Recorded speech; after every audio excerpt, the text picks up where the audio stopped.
Greetings, in the name of Lisa and Dambella, all that is good and great, all that is blessed and beautiful, all that is creative and conscious, and all that is positive and possible.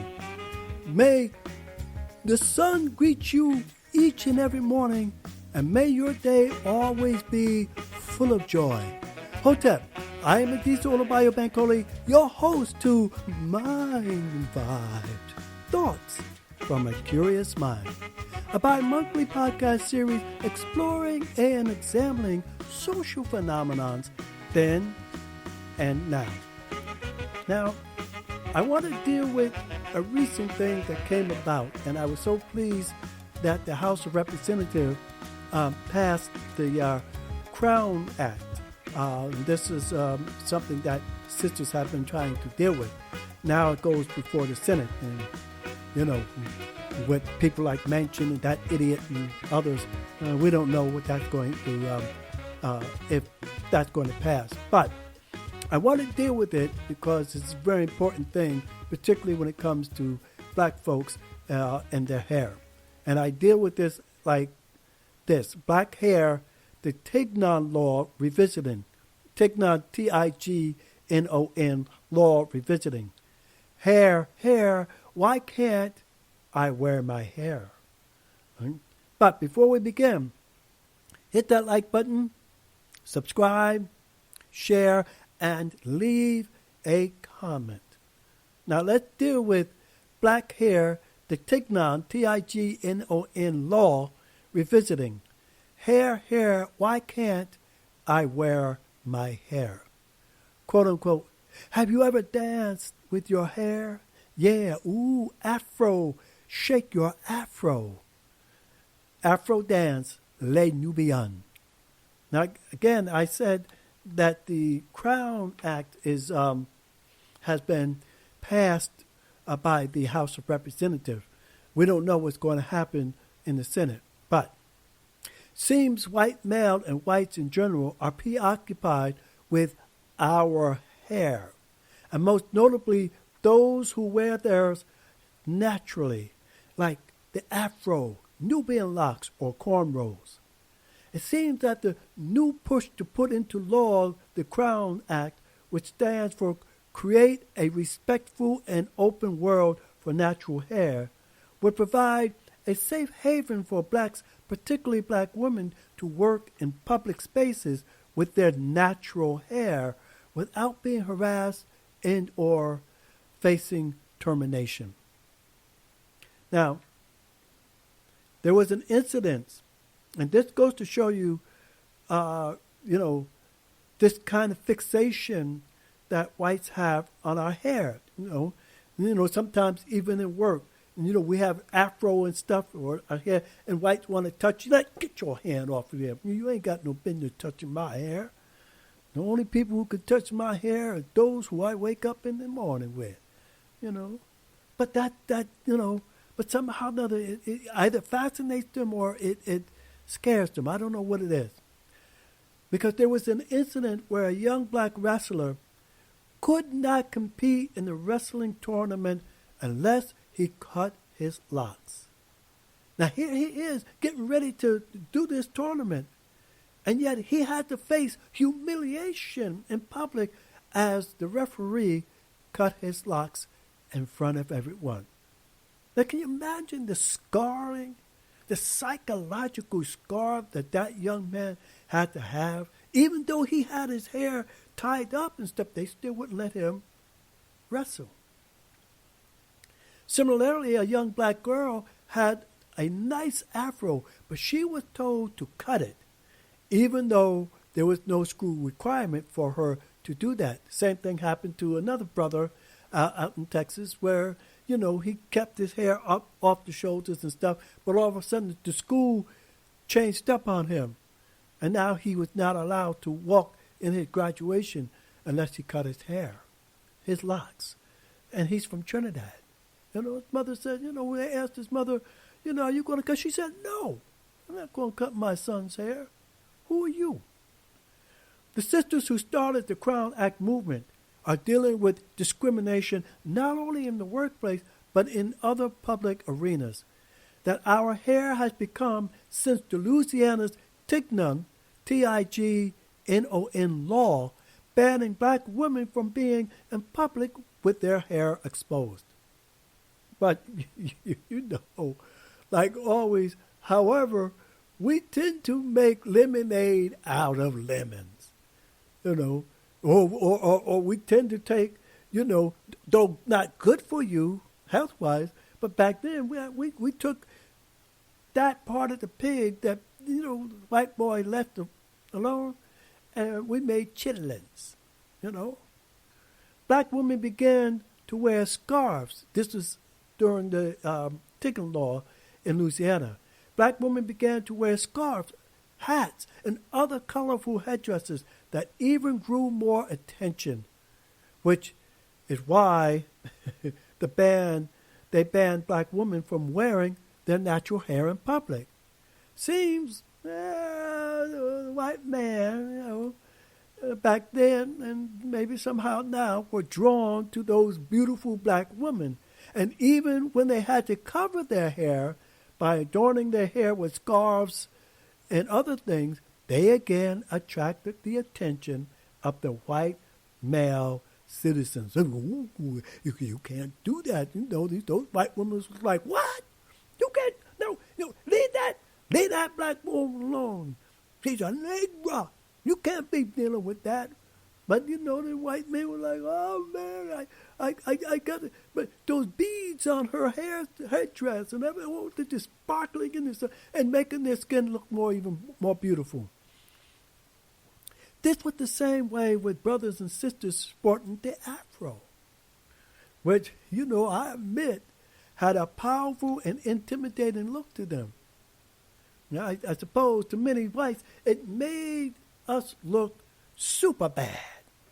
And for them, not in a positive way. Therefore, the afro hairstyle did not last long. But no matter the style, we tend to be penalized for not only our tonation, but our hair. Here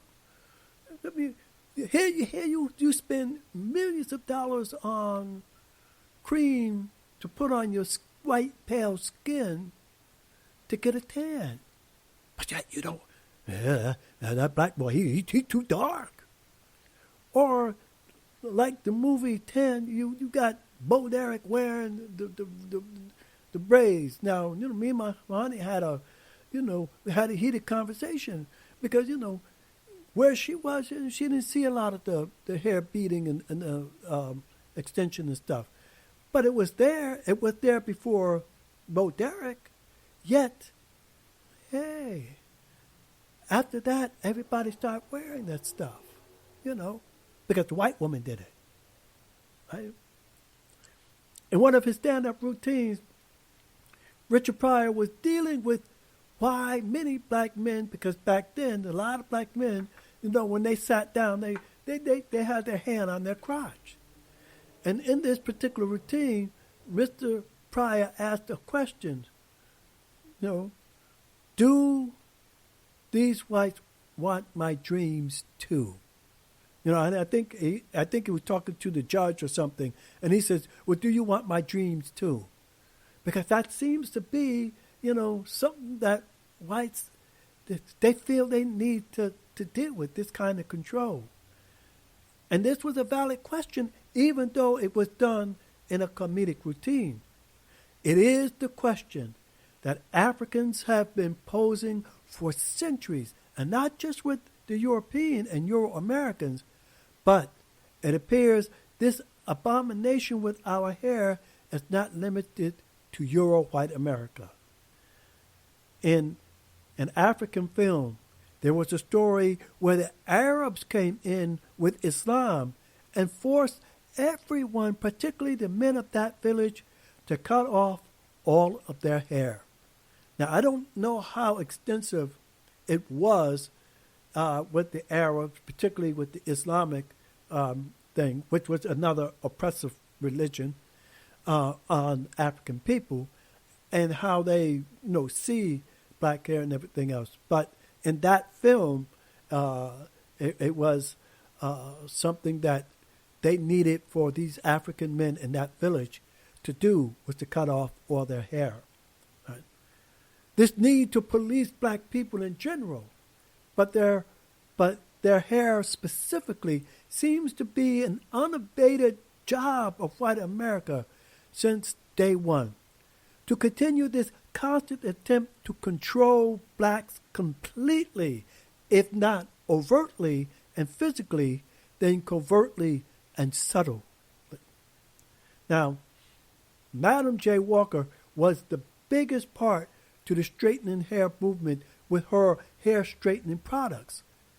And although her motives were genuine, where she felt it would be advantageous for black women to be mobile in the American society, however, such mentality did more damage, in my opinion, to the cultural and psychological experience of our people and their cultural reality. Although Miss Walker made a name for herself in the American capitalistic world, the legacy of black women and the relationship to their hair was damaging. This continuing onslaught on our hair has become, in and of itself, it seems, a full-time job for white America, which seems to become pervasive at every juncture in our society, whether it is in corporate America or in our courtrooms, which is what I believe is the real reason for the white GOP males in their convulsions about not with Judge Tangi Brown's credentials, but I believe with her hairstyle. They seem to be obsessive in not allowing us to live and be free as other citizens enjoy in this nation. This desperate need to control our space becomes totally obtrusive in every way. What is it about black people's hair that either fascinates them or becomes a great consternation to them? Therein lies the question. In an episode of the TV series Living Single, Kyle wears his hair in Nubian locks, but he is about to become a senior partner in the firm where he works. He is caught between assimilating to take the position or chance being let go because of his locks. He chooses the latter. But unbeknownst to him, the head of the firm had already decided to allow him to keep his hair. However, the other brother at the firm has simulated so much, he was aghast that Kyle didn't do the same.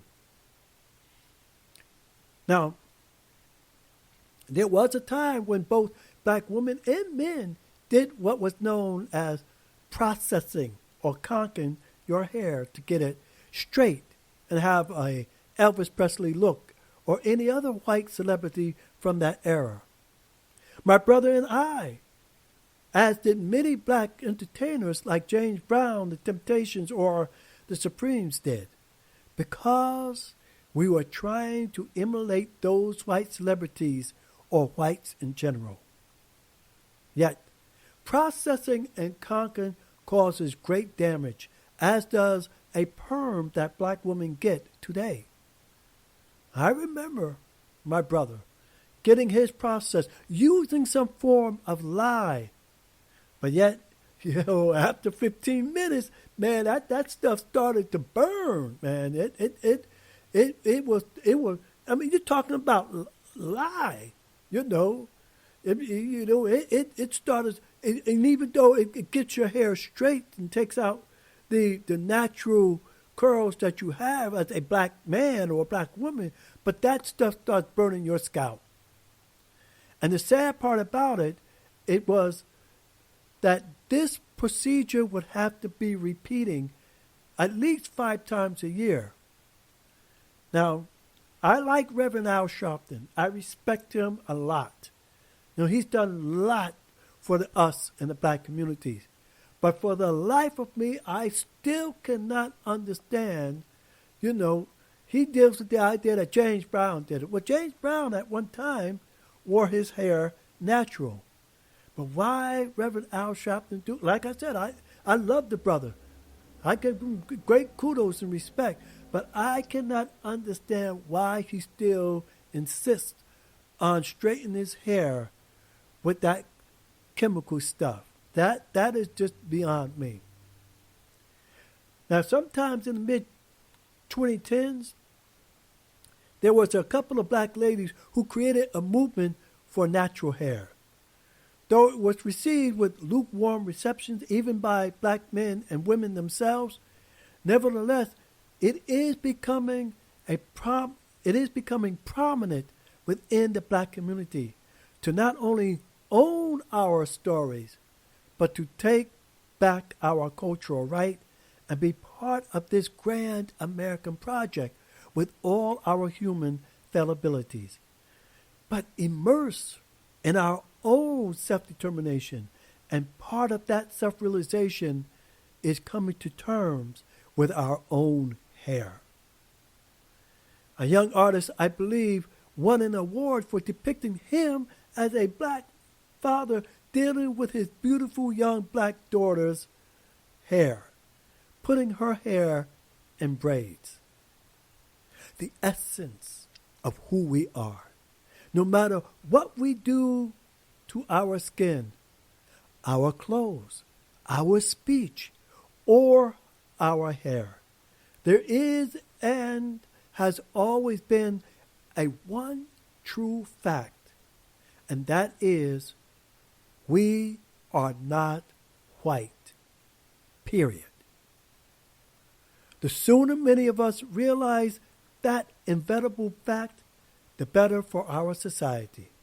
Because it is only when we live in our own cultural true selves will we gain some semblance of respect and be able to come to the human table with our whole being fully intact. And this is what we as African Americans and African Caribbeans and Africans on the continent and Africans anywhere need to do, is to take back who we are, and as Malefa Kete Asante says, to have cultural agency, to have liberated consciousness. Because until we do that, we will always be a beggar culture and always be on the periphery of history of humankind. And we will not be able to contribute anything at the human table until we ourselves contribute to ourselves our own cultural reality. Right? Now, this was my piece on black hair, and I hope that you have enjoyed this piece that I entitled, let's see here, Black Hair, the Tignon, Tignon Law Revisiting. Hair, why can't I wear my hair? Right? And so I hope you've enjoyed that. Until next time, hit that like button, subscribe, share, leave a comment. But until next time, this is the Disola Biobank saying, may we all strive to bend the arc of justice towards humanity and believe that peace and love can be achieved. Madasi P.